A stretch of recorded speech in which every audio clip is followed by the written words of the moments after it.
30년 전인 1987년 12월 24일, 이날 수원에 3남매가 살고 있는 한 가정집에서는요, 큰오빠가 이 크리스마스 이브를 맞아서 퇴근길에 케이크를 사들고 왔습니다.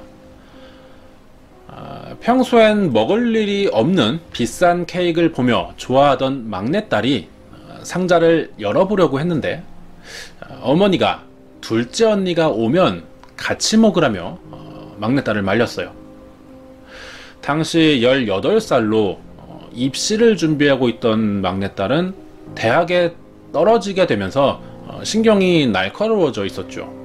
그러던 차에 어머니에게 꾸중을 듣게 되자 화가 난 딸은 다시는 집에 들어오지 않겠다는 말을 한 뒤에 그대로 집을 뛰쳐나가 버립니다.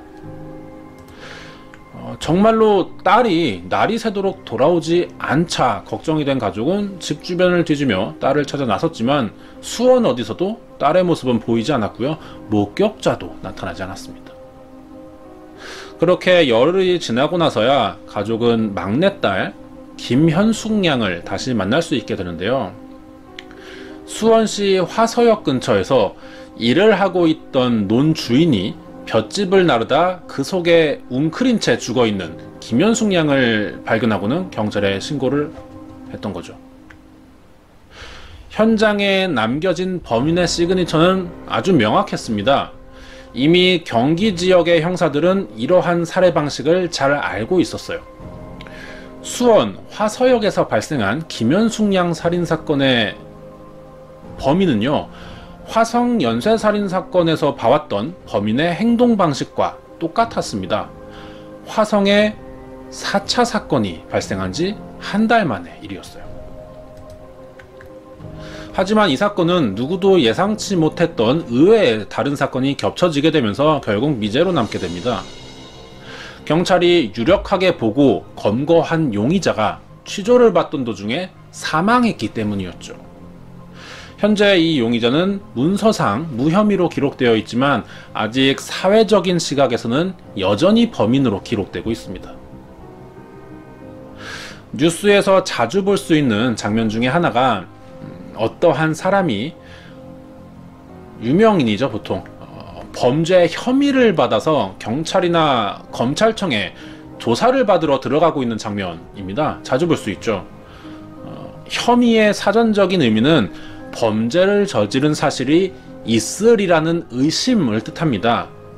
곧 의심이 되니 이 의심이 사실인지 아닐지를 확인해 보겠다는 말이죠.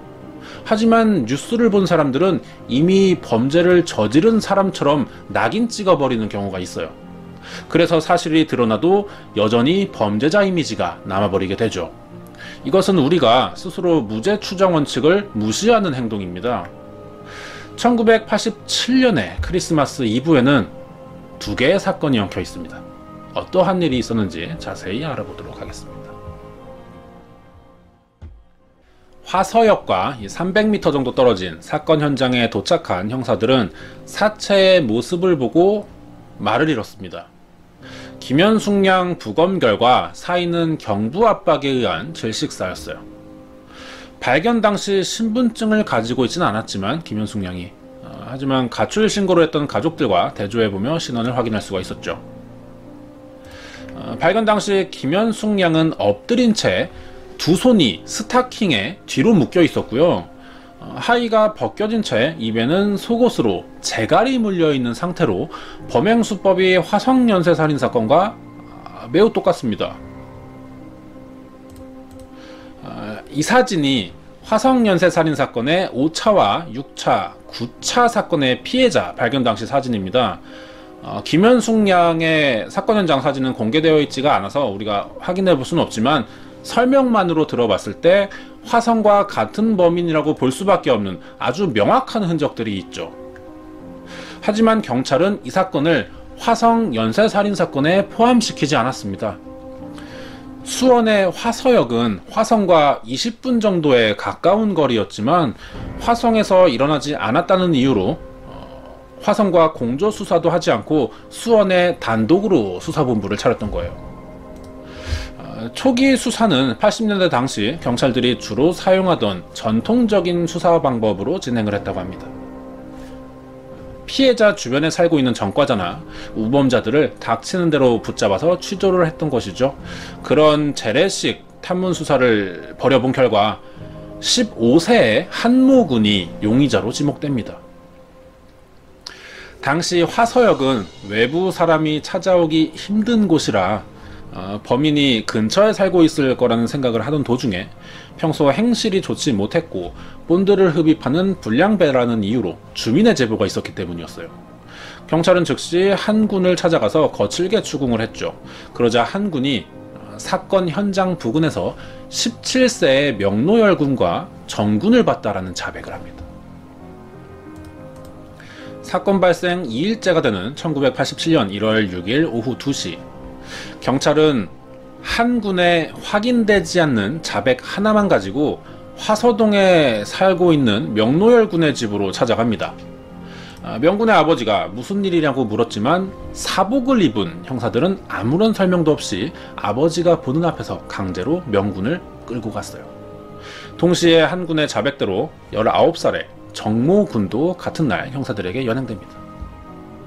이 사건은 화서역 근처에 파출소에서 수사본부가 설치되어 있었지만 형사들은 두 사람을 수원경찰서 형사계로 끌고 갔습니다. 담당자들이 있는 수사본부가 아니라 수원경찰서로 데려간 이유는 당시 이곳 지하실에 고문실이 있었기 때문이었어요. 여기서부터는 명노열군이 정말 고문을 당했는지 주장과 반대가 엇갈리고 있고, 당시 담당 수사관은 고문 사실을 인정한 판결에 재심을 청구하고 있는 상태입니다. 이후의 내용은 고문 사실을 주장하고 있는 이수광 작가가 이 사건을 취재하면서 만났던 경찰관으로부터 자신의 신분을 공개하지 않는다는 조건하에 듣게 되었다는 이야기가 되겠습니다. 정군은 1월 7일 저녁 7시 연행되자마자 지하실에서 신문지로 얼굴을 가린 뒤에 폭행을 당했습니다. 형사들이 별다른 취조 없이 폭행부터 했던 것은요, 용의자들을 겁에 질리게 한 뒤에 자백을 쉽게 받아내기 위한 그 당시에 흔히 쓰이던 재래식 방법 중에 하나였어요. 형사들은 2시간에 걸쳐서 정군을 고문한 뒤에 자백을 받아내기 위해 술집으로 데려가 술을 먹이며 구슬렸습니다. 하지만 정군이 사건 당일의 알리바이를 내세우며 범인을 부인했죠. 형사들은 다시 정군을 경찰서 지하실로 데리고 갑니다. 고문 강도는 아까보다 더 세졌어요. 형사들은 정군에게 수갑을 채우고 포승줄로 묶은 뒤 공중에 매달았습니다. 이 자세는 호그타이라고 부르는 범인을 제압하기 위해서 고안된 방법인데요.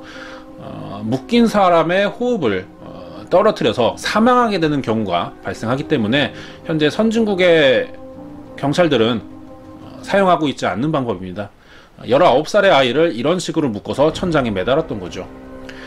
이 상태로 1시간 동안 매달려있던 정군은 더 이상 견디지 못하고 자백을 시작합니다.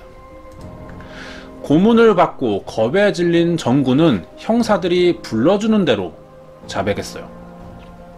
형사들이 왜 이런 식의 자백을 강요했는지는 이해할 수가 없습니다. 하지만 당시 이런 식의 취조는 암암리의 형사들이 사용하던 수법이었고 강제적이었지만 어쨌든 정군이 시인을 했기 때문에 이 대답대로 진술서가 작성이 됩니다. 이 사진은 당시 취조 당시 오간 대화 내용을 제가 옮긴 거예요. 이 사진에 보이는 내용 외의 진술로는 자신과 명노열 등 3명이 범행을 했는데 김현숙의 입을 막고 목에 칼을 들이댄 뒤 현장으로 끌고 갔다. 그곳에서 김현숙이 도망을 치자 강목으로 머리를 쳐 기절시킨 뒤 폭행했고 명노열이 목을 졸라 살해했다 라는 자백을 했어요. 형사들은 이해되지 않을 정도로 굉장히 단순했습니다. 앞뒤 상황을 전혀 확인해보지 않았고요. 누군가 자백을 하면 그 순간 범인이 정해졌어요. 형사들은 이번에 명노열 군에게 범행에 사용된 칼이 어디 있는지를 물어봅니다. 이미 겁에 질린 명군은 집 근처에 있는 강둑에 칼을 버렸다라고 둘러댔어요. 형사들이 강둑에 가봤지만 칼은 찾을 수가 없었죠. 그러자 증거물이 어디에 있는지 계속해서 추궁을 했고요. 명군은 다른 장소를 지목합니다. 아무리 현장을 뒤져봐도 흉기는 찾을 수가 없었어요. 당연했죠. 고문을 피하기 위해서 허위로 자백했던 것인데 그 말대로 수사를 벌여봤자 성과가 있을 리가 없습니다. 애초에 범인으로 결정하고 체포한 형사들은 명노열군이 계속해서 자백을 틀리게 하자 등 뒤로 수갑을 채워 머리채를 잡고 가슴과 얼굴을 폭행합니다. 고문이 무서웠던 명군은 결국 술에 약을 타 김현숙에게 먹였고 옷을 벗긴 뒤 강간을 했지만 목을 졸라 살해한 것은 정군이었고 칼은 수원시청 앞 야산에 묻었다라는 진술을 해요. 이번엔 명군을 데리고 산을 올라갔습니다.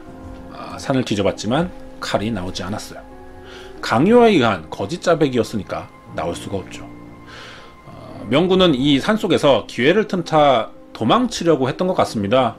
그렇지만 다시 형사들에게 붙잡혔어요. 그러자 형사들은 산속에서 주먹과 강목으로 명군을 폭행했고요. 다시 경찰서 지하실로 끌고 가서 고문을 시작했습니다. 계속된 폭행과 고문에 명군은 그날 밤부터 앓다가 구토를 시작했어요. 하지만 다음 날에도 고문으로 시작되는 조사는 계속됐습니다. 온몸에 상처를 입어서 걷지를 못하자 형사들은 명군을 바닥에 끌고 다니면서 조사했고요. 고문했습니다. 이미 손발이 터질 듯이 부어 있었고요. 얼굴 전체에 멍이 들어있는 상태였어요. 결국 흉기를 찾지 못해서 사건을 입증할 수 없었던 형사들은 급한 대로 명군과 정군을 유치장에 가두고 시간을 벌기 시작합니다. 3일간 고문을 받은 명노열군은요, 아무것도 입에 대지 못한 채 거의 굶은 상태로 누워서 조사를 받았어요. 눈에 초점도 없었고요. 의식도 흐려지고 있었습니다. 1월 10일이 되자 명노열군은 대소변도 가리지 못하고 경련을 일으키기 시작합니다. 그러자 이제는 유치장 앞을 지키던 의경까지 나서서 죽어가는 명노열군에게 기합을 줍니다. 똑바로 일어나지 못하면 죽인다 라면서 협박했고요. 정신을 차리게 해준다 라는 말로 일으켜 세운 뒤 100까지 숫자를 세도록 명령했어요. 명노열군은 다시 고문을 받을까봐 억지로 버티면서 숫자를 세기 시작합니다. 하지만 얼마 가지 못해서 의식을 잃고 쓰러졌죠. 경찰은 명노열군이 의식을 잃었는데도 그대로 한참 동안 방치합니다. 유치장에 있던 다른 사람들이 상태가 이상하다 라면서 말을 하자 그제서야 의경이 확인을 했고요. 수사과에 보고했지만 명노열군은 이미 의식이 없었어요. 놀란 형사들이 급하게 병원으로 옮겼습니다. 하지만 명노열군은 외상성 뇌출혈 진단을 받게 되죠. 외상성, 머리를 맞아서 뇌출혈이 생겼고 계속 방치되면서 상태가 심해졌다라는 진단이었습니다. 그대로 실제 사진입니다. 37일간 치료를 받았지만 결국 뇌사 상태에 빠지게 됐습니다. 결국 가족의 동의하에 안구와 심장 폐동맥을 기증한 뒤 1987년 2월 18일 명노열군이 사망을 하게 됩니다. 명노열군이 사망하자 전국의 신문과 방송은 일제히 경찰이 고문 수사를 했다라는 내용의 대대적인 보도를 시작했어요. 그러자 수사 지휘를 하던 간부들이 직위 해제되었고요. 직접 고문을 한 형사 3명은 구속이 됩니다. 남아있던 정군은 결국 무혐의로 풀려나게 되었죠. 이 사건에 피해를 입은 이 명노열군과 정군이 바로 현재 인터넷상에서 화성 연쇄살인 사건의 유력한 용의자로 아직까지 의심을 받고 있는 M군과 J군입니다. 이때 고문치사 사건으로 사건이 종결되면서 억울한 피해를 당한 사람들로 기록이 되긴 했지만 그동안의 수사 자료들이 뒤늦게 공개되면서 많은 사람들은 아직 이 M군과 J군을 화성 연쇄살인 사건의 범인으로 보고 있어요. 그렇다고 해서 함부로 범인이 아닐 것이라고 생각을 해도 안 되겠죠. 현재 이름과 얼굴이 알려져 있지 않은 J군은 안양 초등생 납치 사건으로 수감 중인 정성현과 아주 많은 부분에서 신상이 일치하고 있습니다. 중요한 점은 아직 사실관계가 파악이 안 된 상태에서 혐의만 받던 사람이 고문과 폭행으로 사망을 했다라는 사실입니다. 1987년에 근무하던 수원경찰서 형사들은 왜 명노열군을 고문했을까요? 이런 상식적이지 못한 수사 과정을 보면 고문을 해서라도 사건을 빨리 마무리할 수밖에 없도록 누군가가 압박했던 것은 아닐까 하는 생각이 들기도 하죠. 그 당시에 경찰은 비윤리적이었고 잔인하기도 했습니다. 명노열군이 연행되자 부모님은 경찰서를 찾아다니며 아들의 면회를 요구했어요. 하지만 경찰은 단 한 번도 면회를 허락해주지 않았습니다. 부모는 발길이 떨어지지 않아서 경찰서 앞에 서 있다가 야산에서 매를 맞고 끌려 들어오는 아들을 보기도 했고, 면회 신청을 하러 왔다가 형사들에게 엎혀나가는 아들을 보기도 합니다. 하지만 그때도 형사들은 명노열군이 아니라고 거짓말을 했어요. 명노열군은 17살에 고문을 당하다가 죽었습니다. 가난 때문에 고등학교에 진학을 하지 못해서 동네 불량 친구들과 어울려 지내긴 했지만 살인을 한 것은 아니었어요. 명노열군 고문치사 사건은 이 화서역 김현숙양 살인사건을 대하는 형사들의 수사 의지를 떨어뜨리게 되었습니다. 수사본부에 배치되어 있던 많은 형사들이 상부의 조치를 받고 구속되거나 본서로 돌아가면서 사건을 담당할 사람이 없게 되자 제대로 된 수사도 해보지 못하고 미제 사건으로 종결나 버립니다. 이 김현숙양 살인사건은 증거에 입각한 무죄 추정 원칙이 왜 필요한지를 설명해주는 사례 중 하나죠. 80년대 군사정권에 오랫동안 길들여져 있던 형사들은 용의자에게 취조도 하지 않고 일단 길들이기 형식으로 구타부터 시작했습니다. 무조건 때려서 피의자를 고분고분하게 만들고 자백을 받는 방식에는 과학수사의 흔적을 전혀 찾아볼 수가 없었어요. 그 당시 이런 식으로 피해를 입어 죽거나 평생을 불구로 살게 되었던 사람들이 현재 주변에 적지 않게 있습니다. 모든 형사들이 다 그런 것은 아니었겠지만, 만약 김현숙양 살인사건을 수사하던 형사들이 그 당시를 대표하는 전형적인 형사상이었다면 화상연쇄 살인사건을 해결하지 못했던 것은 어쩌면 당연한 일일지도 모른다는 생각이 듭니다. 이런 구식의 부실수사는 90년대 들어 다시 정권이 바뀌면서 조금씩 개선되기 시작합니다. 이제는 경찰도 군사정권 때처럼 용의자를 함부로 다루지 않게 됐어요. 이 86년에 일어난 박종철군 고문치사 사건이 발생한 지 1년 만에 다시 발생한 명노열군 고문치사 사건은 경찰이 그동안의 낡은 수사 방식을 인정하면서 과학수사를 도입하는 계기가 되었죠. 약속대로 형사들에 대한 재교육이 이루어졌고요. 과학수사 장비가 도입되었습니다. 2000년대 들어서는 피의자들에게 존댓말을 해야 하는 지침도 만들어졌어요. 하지만 김현숙양 살인사건은 엉뚱하게도 고문치사 사건으로 변질이 되어서 경찰이 수사를 포기했고요. 결국 영구미제 사건으로 남게 되었죠. 현재 이 사건의 이름은 김현숙양 살인사건이지만 내용은 명노열군 고문치사 사건으로 기록되고 있습니다. 현재는 그마저도 거의 잊혀지고 있죠. 과거의 실수를 다시 반복하지 않기 위해서는 늦게나마 제대로 된 질문을 던질 필요가 있다고 생각이 듭니다. 그날 김현숙 양은 집을 뛰쳐나와 어디로 간 것일까요? 30년 전의 경찰은 이러한 질문부터 했어야 합니다. 이 사건은 1987년 12월 24일 발생한 수원 화서역 김현숙양 살인사건입니다. 1962년 4월 3일 밤이었습니다. 영국 베드퍼드 교도소에 수감 중인 어느 남자와 아버지로 보이는 남성이 면회 중에 있었습니다. 이들은 작은 창살을 사이에 둔 채 마주보고 있었는데요. 죄수복을 입은 젊은 아들은 다음날 사형이 확정된 사형수였습니다. 늦은 시간이었지만 다음날 아침에 사형이 예정되어 있었기 때문에 사형수와 아버지의 면회가 가능했었던 건데요.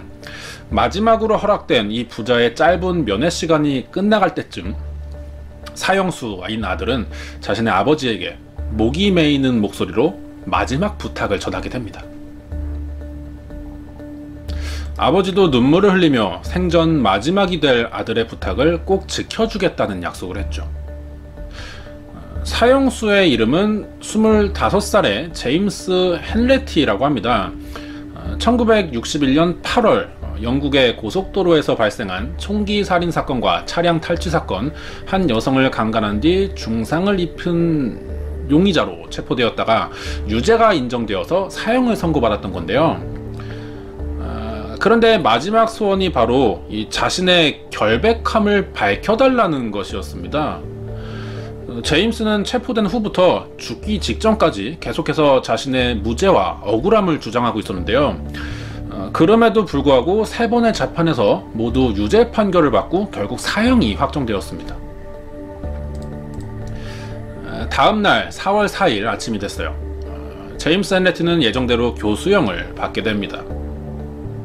숨이 끊어지던 순간까지 자신은 죄가 없다면서 결백을 주장하던 남자가 체포된 지 6주 만에 사형받았다는 소식은 온 영국을 들썩일 정도로 아주 큰 화제가 되었죠. 고속도로에서 벌어진 이번 강도 강간 및 살인 사건은 범인 체포 과정부터 재판, 사형 집행까지 매 과정마다 논란이 끊이지 않았었는데요. 사람들은 이 사건이 발생한 고속도로의 이름을 따서 A6 도로 살인사건이라고 불렀습니다. 이 A6 살인사건은 영국에서 발생했던 수많은 다른 범죄 사건 중에서도 가장 논란이 많았던 사건으로 기록되고 있는데요. 이번 해외 범죄 사건 파일에서는 A6 도로 살인사건과 논란이 일어날 수밖에 없었던 과정과 배경들에 대해서 자세히 알아보도록 하겠습니다. 1961년 8월 23일 아침, 영국의 북쪽과 남쪽을 이어주는 메인 도로 중 하나인 A6 고속도로가 지나가는 작은 지역 버킹엄셔 도니리치에 사는 한 농부는요, 해가 뜨기 전인 새벽부터 자신의 옥수수밭으로 일을 나갔습니다. 처음엔 어두워서 주변이 잘 보이진 않았지만 운전을 조금 하고 해가 뜨기 시작하자 이 고속도로 주변이 환하게 비춰졌죠. 그러자 이 농부의 눈에 커다란 동물들의 사체로 보이는 것이 주변에 들어왔습니다. 한밤중에 길을 건너다가 고속도로에서 차 사고로 목숨을 잃는 동물들의 사체는 흔하게 봐왔지만 이날 아침 농부가 발견한 이 동물들의 크기는요, 평소에 비해서 몇 배나 더 커 보였어요. 그렇게 생각하면서 운전하던 농부는요, 차가 점점 가까이 다가갈수록 이것들의 형체도 뚜렷하게 볼 수 있었는데요. 이 동물 사체의 정체가 무엇인지 알게 된 농부는 급히 차를 세우고 어딘가에 전화를 걸었습니다.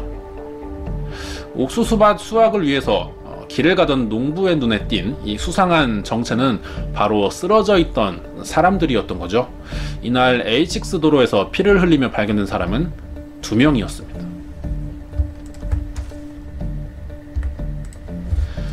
사진 속의 남성은 36살의 마이클 그렉스텐으로 2아이를 둔 가장이자 자상하다고 소문난 남편이었어요. 옆에 있는 안경 쓴 여성은 22살의 발레리 스토리라고 하고요.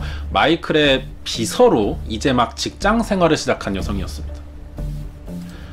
두 사람은 발견 전날인 1961년 8월 22일 밤 11시에 만났어요. 그래서 마이클의 차를 타고 함께 드라이브를 했습니다.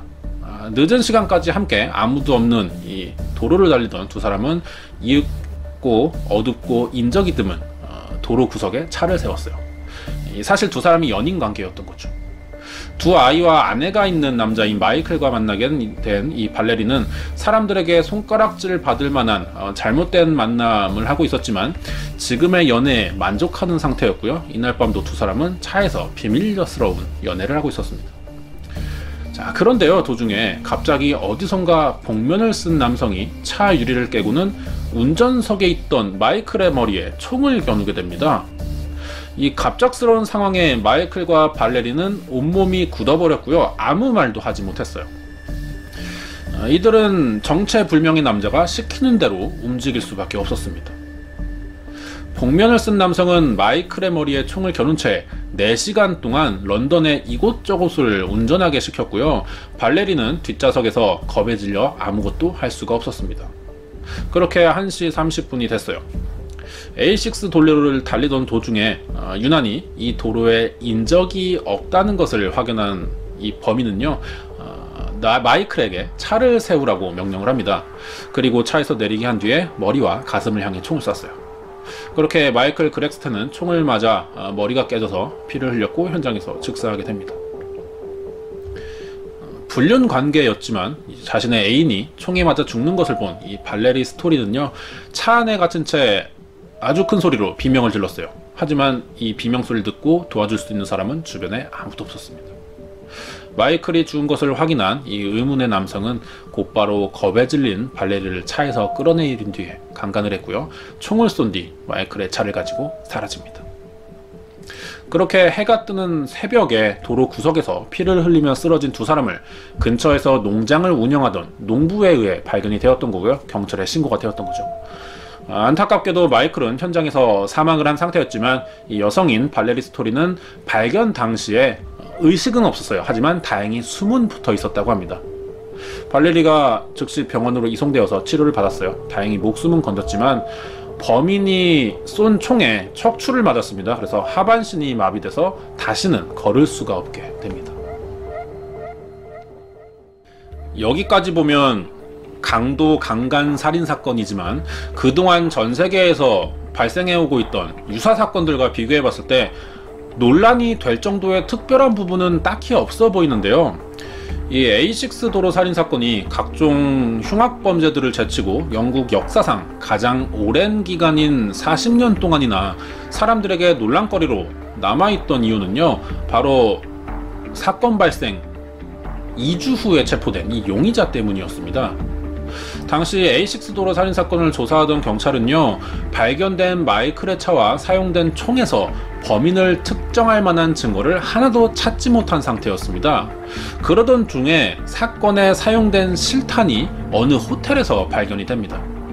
그러자 경찰은 이 호텔에서 숙박하던 사람들 중에 범인이 있을 것이라고 생각했어요. 그래서 알리바이가 뚜렷하지 않고 현장에서 발견된 것과 동일한 혈액형을 가진 전과 사범의 이 25살 제임스 헬레티를 유력 용의자로 보고 체포했던 것이 이 모든 논란의 시작이었습니다.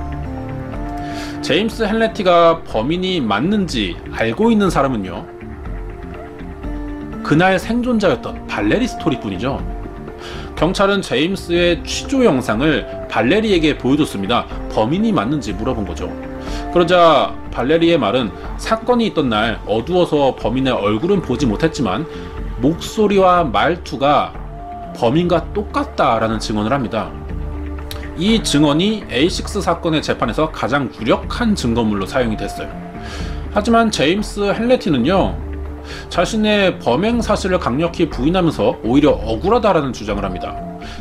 자신이 전과 사범의 범법자이기는 하지만 주로 절도미수나 폭력 정도의 작은 사건을 저질러 왔었고, 자신은 이들을 공격할 범행 동기가 없고 살인을 저지를 만큼의 흉악범도 아니라는 거였습니다. 게다가 범인의 혈액형과 자신의 혈액형이 같은 것은 우연일 뿐이고 발레리의 증언 외에는 자신을 범인으로 확신할 수 있는 증거가 하나도 없지 않냐면서 이 모든 것은 연속된 우연의 일치와 피해자라는 발레리의 착각으로 인해서 억울하게 범인으로 지목된 것이라는 주장을 합니다. 제임스의 이런 주장이 설득력이 있었어요. 이 사건을 담당하던 영국 경찰이 당시 A6 도로 살인 사건을 빨리 종결시키기 위해서 제임스의 진술서를 조작했던 것이 밝혀진 거죠. 또 처음 재판 당시 사망한 마이클의 차를 몰고 가던 제임스 헬레티를 봤다는 목격자가 재판에 참석하는데요. 이 사람도 경찰에 사주를 받은 조작된 증인이라는 것이 들통나버립니다. 이런 사실들이 드러나자 영국 시민들은 사건의 진상을 제대로 파악하지 않고 빨리 끝내려고만 했던 영국 경찰에게 아주 분노했어요. 그리고 많은 사람들이 용의자인 제임스 헬레티의 주장대로 무죄이고 경찰의 희생양이 된 것이라고 생각하게 됩니다. 시간이 지날수록 점점 제임스의 무죄를 믿는 사람들이 많아졌어요. 그리고 마지막 재판을 앞두고는 총 9만 명이 넘는 영국 시민들이 모여서 제임스 헬레티의 무죄와 석방을 요구하는 탄원서에 서명하기도 합니다. 하지만 이런 여론에도 불구하고 제임스 헬레티는 모든 재판에서 유죄가 인정됐고요. 사형을 선고받게 되었고 체포된 지 6주 만에 사형 집행이 이루어지게 됩니다. 너무나 단기간에 집행된 제임스 헬레티의 사형 이후 사람들은 경찰과 법조계를 아주 강도 높게 비난하기 시작했고요. 이어서 피해 여성인 발레리 스토리에게까지 비난의 화살이 돌아가기 시작합니다.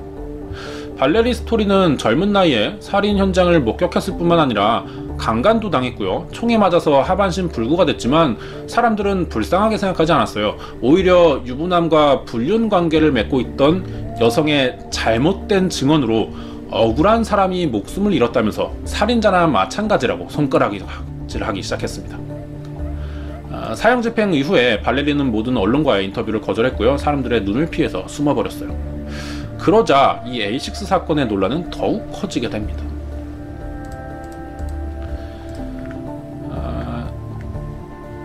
영국 각 분야의 유명 인사들이 경찰 때문에 제임스가 억울하게 범인으로 몰렸고 목숨을 잃었다면서 A6 도로 살인 사건은 반드시 재수사가 이루어져야 한다고 주장하기 시작한 겁니다. 위에 있는 사진이 존 레논이고요. 아래는 제임스 헬레티의 아버지입니다.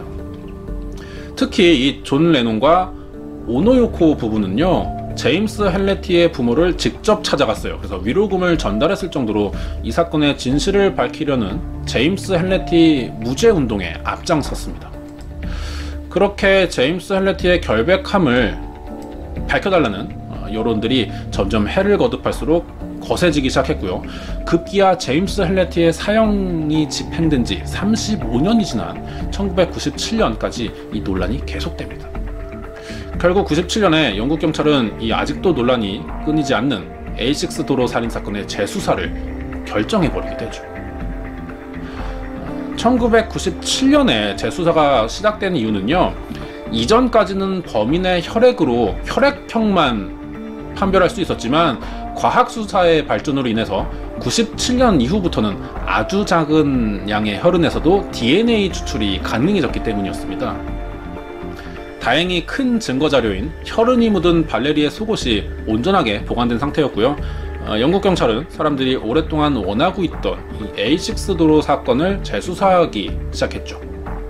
본격적인 수사에 들어가기 전에 먼저 범인의 혈흔과 사형이 집행된 제임스 헬레티 가족의 DNA를 비교해보기로 했습니다.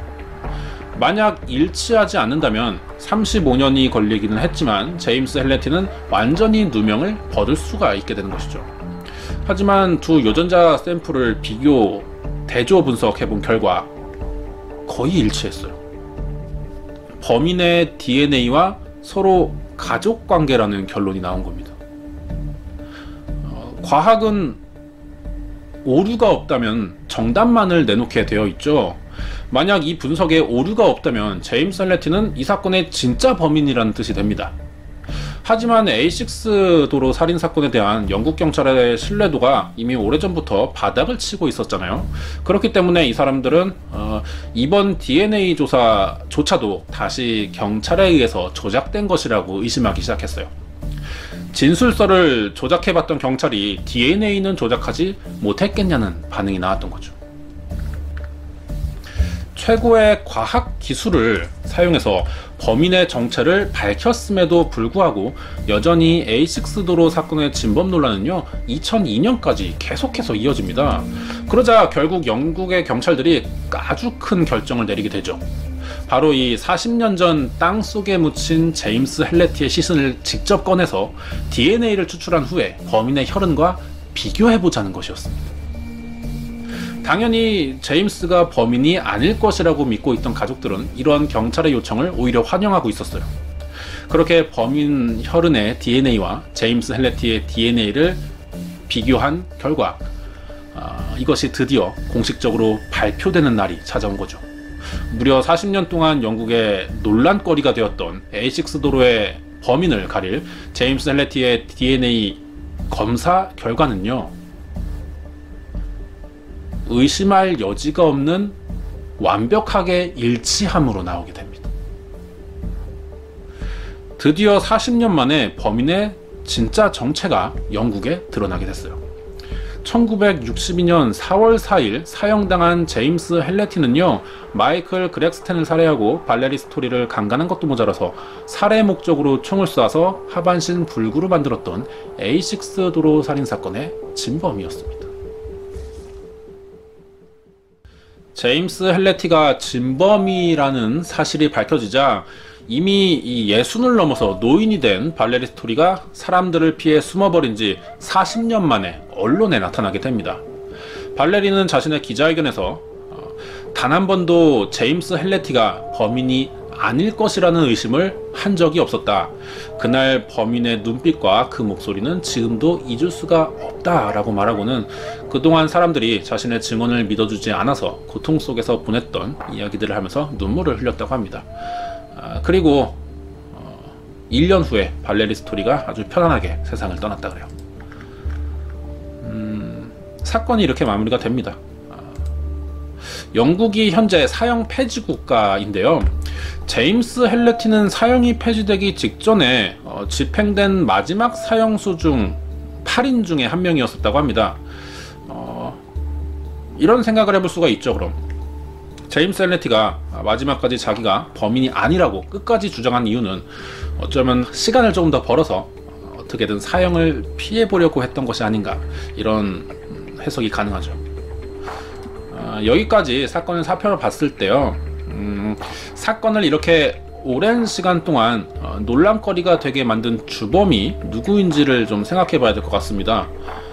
먼저 사형 직전까지 뻔뻔하게 결백을 주장하던 제임스 헬레티의 연기가 이 사건의 논란을 만든 주범일지, 아니면 빠른 수사 진행을 위해 진술서와 증인을 조작한 영국 경찰일지요, 아니면 보고 싶은 것만 보고 믿고 싶은 대로만 믿으면서 경찰에 대한 의심과 불신 때문에 정작 보호받아야 하는 피해자를 비난하면서 평생을 고통 속에 살게 만들었던 여론과 사람들일 수도 있죠.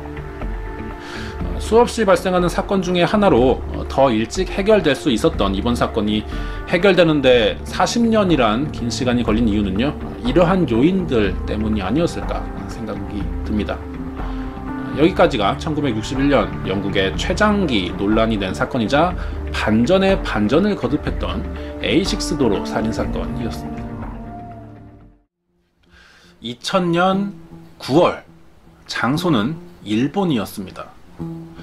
20대의 한 젊은 여성이 자신이 살고 있던 집안에서 누군가에게 살해당한 채 시체로 발견되는 사건이 벌어집니다.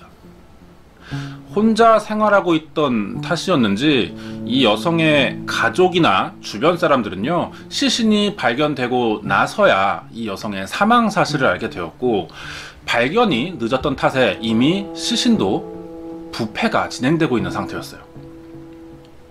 범인이나 증거, 목격자도 없었습니다. 시신의 부패 때문에 유사 사건을 자주 접해본 베테랑 형사들도 이 여성의 정확한 사인을 제대로 알아내기가 힘들었어요. 그래서 결국 이 사건이 공개 사건으로 전환이 되었고요, TV 프로그램까지 편성이 됩니다. 그래서 일본 국민들에게 이 사건이 알려지게 되었죠. 그러자 방송국에는 사망한 여성에 관련된 각종 제보들이 전달되기 시작했고요. 그중 피해 여성과 굉장히 가까운 친구였다는 제보자도 나타나게 됩니다. 제보자는 남성이었어요. 사망한 여성이 죽기 며칠 전에 자신에게 직접 전해준 물건이 있다면서 이 사건을 해결할 수 있는 결정적인 단서라는 말과 함께 이 전달받은 물건을 해당 방송국에 공개해버립니다. 받았다는 물건은 편지였어요. 내용을 한번 알아볼게요. 이렇게 쓰여 있습니다. 나는 아마 2, 3일 내로 죽을지도 모릅니다. 내가 표적이 되어 있는 것은 틀림이 없습니다. 같은 지역에 사는 팬에게 살해당할지도 모릅니다. 하는 일도 힘들고 돈도 계속 없어지고 있고 매일 편지를 끈질기게 보내는 싫어하는 팬이 하나 있습니다. 일본인이 아니니 더 무섭기도 합니다. 앞으로도 저를 대신해서 서클 활동을 열심히 해주세요. 감사합니다. 라는 내용이었어요. 최근부터 어느 팬에게 시달리고 있다는 내용이 적힌 이 편지를 쓴 당사자이자 이번 살인사건의 피해 여성은요, 바로 억대 계약금을 받던 유명한 인기 만화가였습니다. 하지만 죽은 피해 여성의 친구라고 주장하는 제보자 남성이 방송에 공개한 이 친필 편지는요, 이번 인기 만화가 사망 사건을 해결할 수 있는 실마리가 되기보다는 오히려 이 사건을 미궁 속으로 빠지게 만듭니다. 이와 비슷한 시기에요, 전 남자친구로부터 줄곧 죽이겠다는 협박을 받아오던 술집 여 종업원도 자택에서 마찬가지로 사망한 상태로 발견되는 사건이 벌어지는데요. 이 여성은 도쿄 시부야에 위치한 한 술집에서 일하던 직업 여성이었습니다. 예쁜 외모로 남성들에게 인기가 좋았던 이 여성에게는 평소 유난히 많은 관심을 보이던 단골 손님이 하나 있었는데요. 이 손님은 사망한 여성에게 명품 가방이나 값비싼 선물들을 하면서 환심을 샀고 결국 연인 관계까지 발전한 것으로 알려지고 있었어요. 문제는 이 두 사람이 이별한 이후부터 벌어졌던 거죠. 헤어진 이후 폭력적으로 돌변한 전 남자친구이자 손님이었던 남성은 죽은 여성에게 널 죽이겠다라는 협박과 욕설이 섞인 전화, 메시지를 수시로 보내왔고, 얼마 지나지 않아서 이 여성은 자신의 집에서 티셔츠 하나만 걸친 채 사망한 상태로 발견이 됩니다. 이렇게 비슷하지만 다르게 발생한 것으로 알려져 있는 이 두 사건의 피해자는요, 사실 동일 인물이었습니다. 낮에는 억대 연봉의 인기 만화가였지만 밤에는 신분을 숨기고 술집 여성이 되어서 이중 생활을 했기 때문이었는데요. 이 사망한 여성의 이름은 요시다 요코라고 합니다. 하지만 이 여성의 죽음이 발생한 이후 18년이 지난 지금까지도 범인과 사망 원인, 동기 등 아무것도 밝혀지지 못한 채 미제 사건으로 남아 있습니다.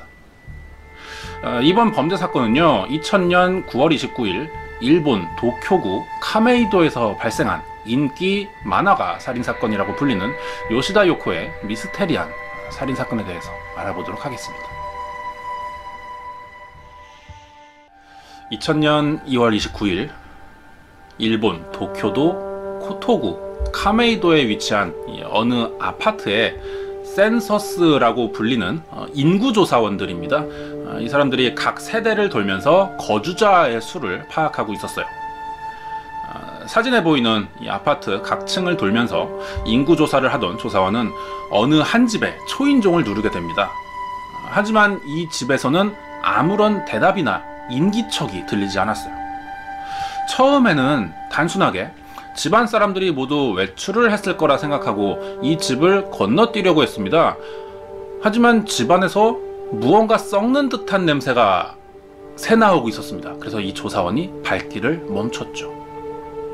어떻게 해야 할지를 고민하던 조사원은 결국 이 집을 지나치지 않았고요, 아파트 관리실에 연락을 했습니다. 이 사실을 알렸고 관리인과 함께 집안을 들어가 보기로 했어요.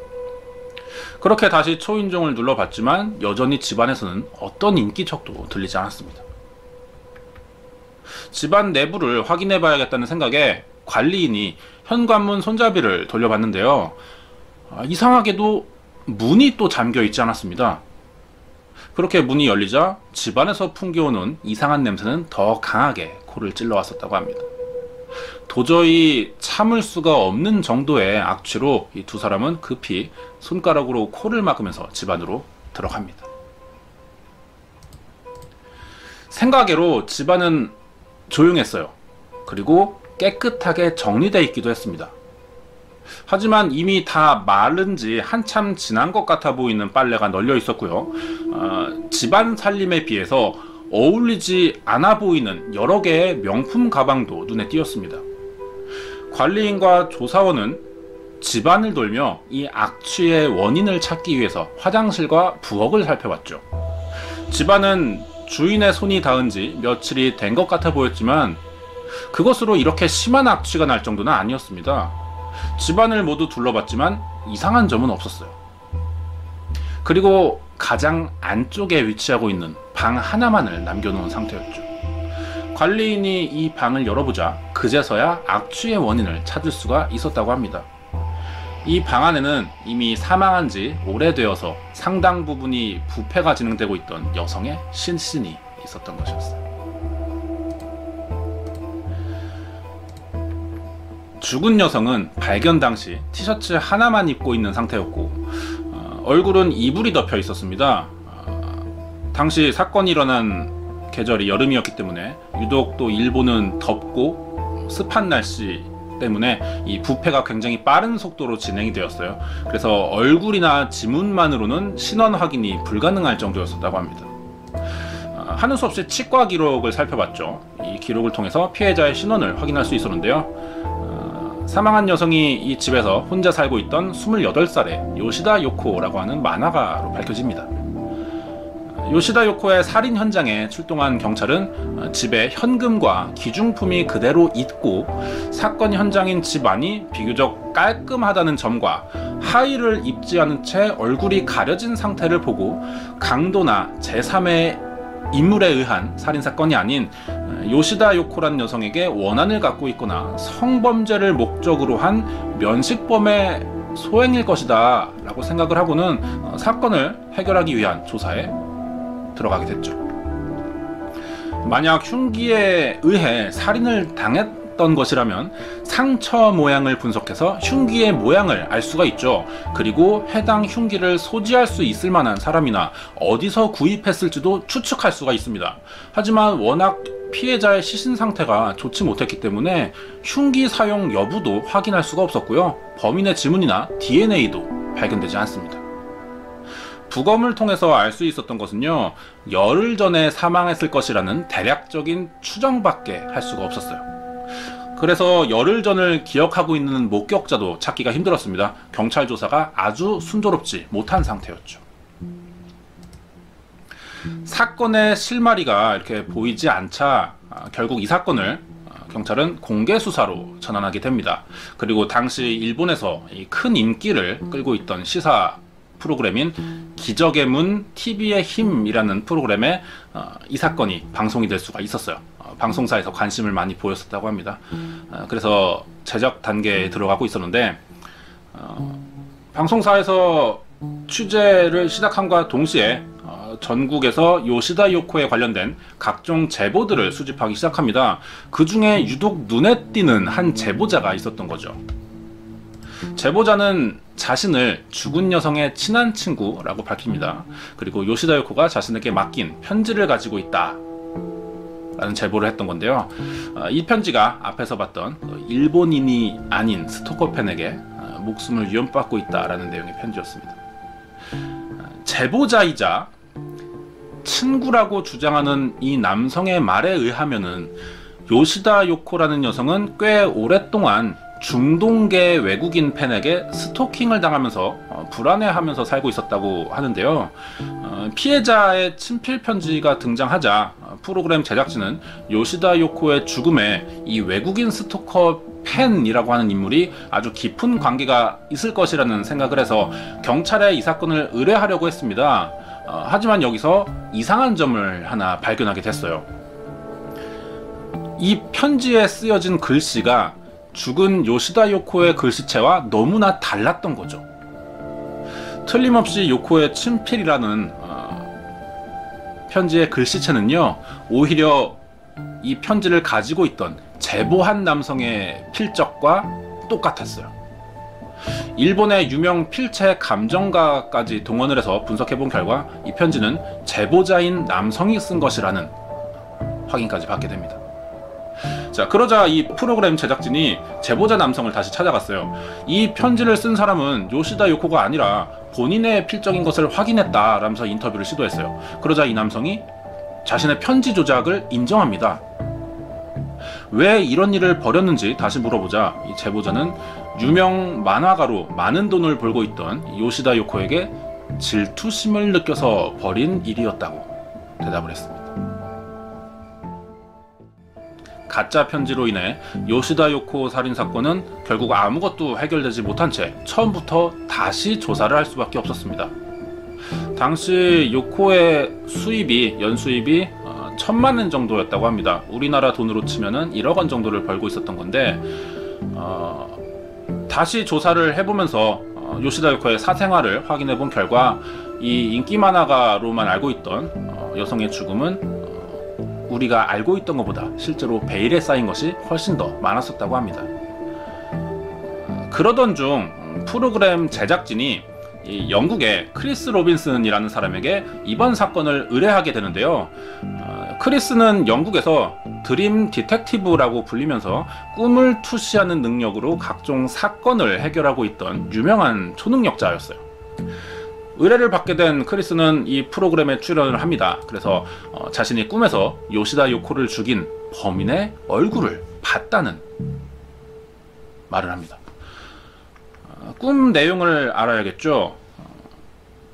크리스 로빈슨이 꿈에서 본 내용은요, 요시다 요코가 죽던 날 밤 범인은 파란색 노선의 전철을 타고 종점에서 내린 뒤에 역 근처에 오토바이 대리점을 지나서 피해자가 살고 있던 집에 갔다고 합니다. 그리고 요코를 살해한 후 도망치던 도중 다리를 다쳐서 병원에서 치료를 받았다라고 하는데요. 이 진술과 함께 꿈에서 보았다는 범인의 특징과 함께 이 몽타주를 그려줬습니다. 크리스 로빈슨이. 그리고 이 몽타주가 프로그램을 통해 그대로 전국에 방송이 됩니다. 몽타주를 보면 남아시아계의 약간 그늘진 얼굴을 가지고 있고 범인의 나이를 대략 25살에서 35살 사이 정도로 추정하고 있습니다. 키는 165cm 정도이고요. 체형은 근육질에 안경은 쓰지 않다 라는 말이었어요. 그리고 아래 검정 동그라미 친 부분인데 파란색 노선의 종점역에 살고 있지만 그럼 둘 중 하나이겠죠. 하지만 정확히 어디인지는 알 수 없다라는 말까지 했어요. 이 드림 디텍티브라는 사람의 말을 검증할 수는 없습니다. 사실 비과학적인 초능력자의 말을 무조건 신뢰할 수는 없겠지만 어쨌든 이런 범인의 몽타주가 방송이 되자 놀랍게도 이 모든 조건과 딱 들어맞는 사람이 있다는 제보가 하나 들어옵니다. 몽타주 속 그림과 아주 놀라울 정도로 닮아 있다는 이 남성과 같은 회사에서 일한 적이 있다는 사람의 제보였어요. 요시다 요코 살인사건이 발생하던 시기에 이 남성이 파란 노선의 전철이 다니는 곳에서 살았으며 다리를 다쳐서 한동안 병원에서 치료받은 적이 있다라는 제보였습니다. 당시 이 남성은 헤어진 여자친구와 사이가 좋지 못한 상황이었고 여자친구와 통화를 할 때마다 항상 죽이겠다는 말을 수시로 했다는 증언까지 했어요. 이어서 이 제보자의 진술을 더 들어보면 당시 이 남성의 여자친구는 도쿄 시부야의 한 풍속점에서 일하는 직원이었고 두 사람은 단골 손님과 직원으로 알게 되면서 남성이 아주 적극적이고 각종 비싼 선물을 통해 연인 사이가 된 것까지 일치한다 라고 말했습니다. 요시다 요코는 만화가로 알려져 있는 상태이고요. 범인으로 보이는 사람은 풍속점에서 일하는 여성과 연인 관계였다고 합니다. 이 제보로 풍속점을 찾아갔어요. 해당 풍속점 가서 직원 명단을 확인해 봤더니 거기에 요시다 요코의 이름도 있었던 것이죠. 경찰은 이제서야 요시다 요코라는 여성이 만화가라는 직업 외에 풍속점에서 직업 여성으로 이중 생활을 하고 있었다는 사실을 이제서야 알게 됩니다. 왜 이 역대 연봉의 인기 만화가가 술집에서 일했는지에 대해서는 현재까지 아무도 알지 못하는 상태라 그래요. 하지만 요시다 요코는 아주 뛰어난 외모로 남성들에게 인기가 많은 편이었고 만화가로 일할 때보다 이 풍속점의 수입이 더 많았을 정도로 손님들에게 인기 많은 직원이었었다고 합니다. 같은 회사에서 일한 적이 있다는 이 제보자의 내용만 가지고는 그 범인으로 보이는 남성의 전 여자친구가 풍속점에서 일을 하고 있긴 하지만 그 여성이 요시다 요코인 것까지는 확인할 수가 없는 상황이에요. 하지만 이 여러 가지 정황들을 따져볼 때 전 여자친구와 요시다 요코는 동일인으로 볼 수밖에 없는 상황인 거죠. 여기에 요시다 요코의 또 다른 동료 말로는 집에 평소 요코와 어울리지 않는 명품들이 많았고 당시 부모님과 몇 년째 따로 떨어져 살고 있었지만 죽기 얼마 전부터 자신의 집을 정리하고 본가로 들어가려는 생각이 있었다고 합니다. 아마 이러한 결정은 교제 중이던 남성과 헤어진 후에 어떤 협박 때문에 신변의 위협을 느꼈기 때문이지 않나 하는 생각이 들 수 있는 그런 정황이죠. 여기까지 사건의 이야기를 들었을 때 아마 두 가지 궁금증이 드실 것 같은데요.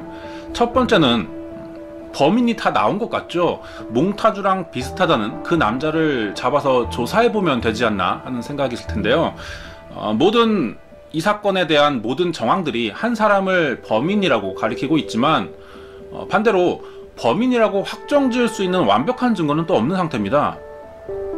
이 남성이 용의자로 지목되었던 것도 꿈을 투시한다는 이 초능력이라는 비과학적이고 공식적이지도 않은 수사 기법이었기 때문에 공권력이 작동할 수가 없었던 거죠. 심증이 있긴 하지만 그렇다고 의심해볼 만한 물증도 없었던 상태였던 겁니다. 이것과 비슷한 사례가 이전에 제 방송에서 다룬 적이 있었는데요. 우리나라 사건입니다. 도남동 미입주 아파트에서 부패된 시신으로 발견된 이혜령 씨 사건이에요. 두 사건을 비교해보면 비슷한 점들이 꽤 많습니다. 사망한 지 며칠 동안 방치되어서 부패가 상당히 진행되었었고 피해 여성이 그렇게 발견이 되었죠. 그리고 금품을 노린 사건은 아니라는 점, 몇 가지 증거와 증언들이 있긴 하지만 모두 심증뿐이고 결정적인 증거는 발견되지 않았던 점 때문에 10년이 지난 지금까지도 이 도남동 사건이 끝내 범인을 잡지 못한 것이었죠. 이런 사건이 유사점으로 볼 수 있습니다. 요시다 요코 살인사건도 범인은 전 남자친구일 것 같다라는 심증이 있지만, 강력한 심증이지만 그렇다고 범인으로 볼 수 있는 결정적인 증거는 없는 상태이기 때문에 경찰은 이 남성을 용의자로 보고 수사할 수 있을 만한 방법이 없었던 겁니다. 그러자 이번 마나가 살인사건은 우리나라의 도남동 살인사건과 마찬가지로 결국 미해결 사건으로 남게 됩니다.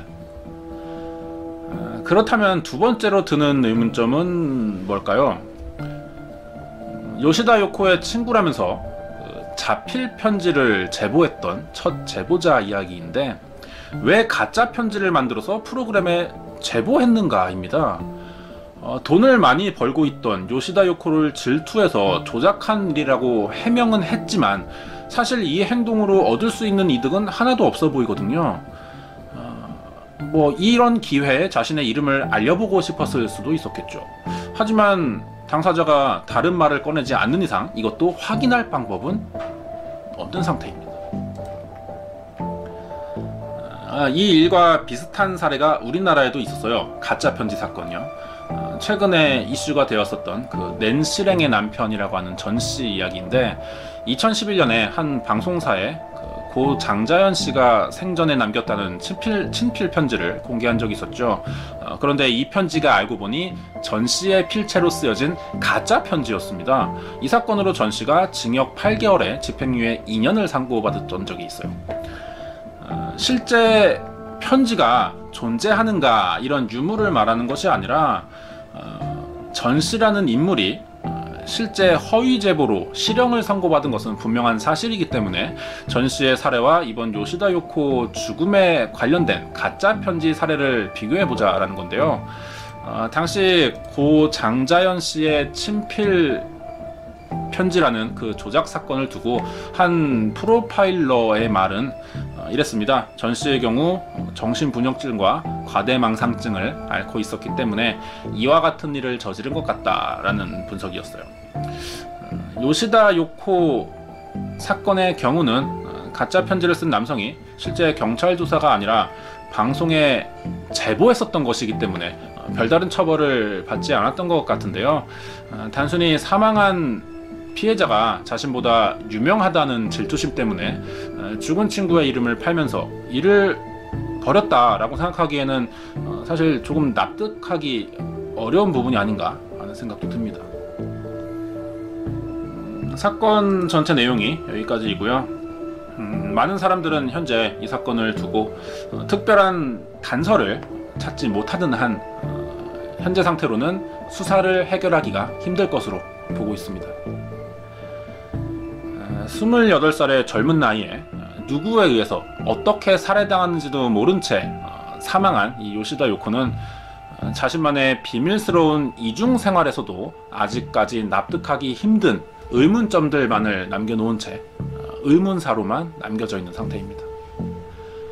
여기까지가 2000년 9월 일본에서 발생한 인기 만화가 사망 사건인 요시다 요코의 사건 파일이었습니다.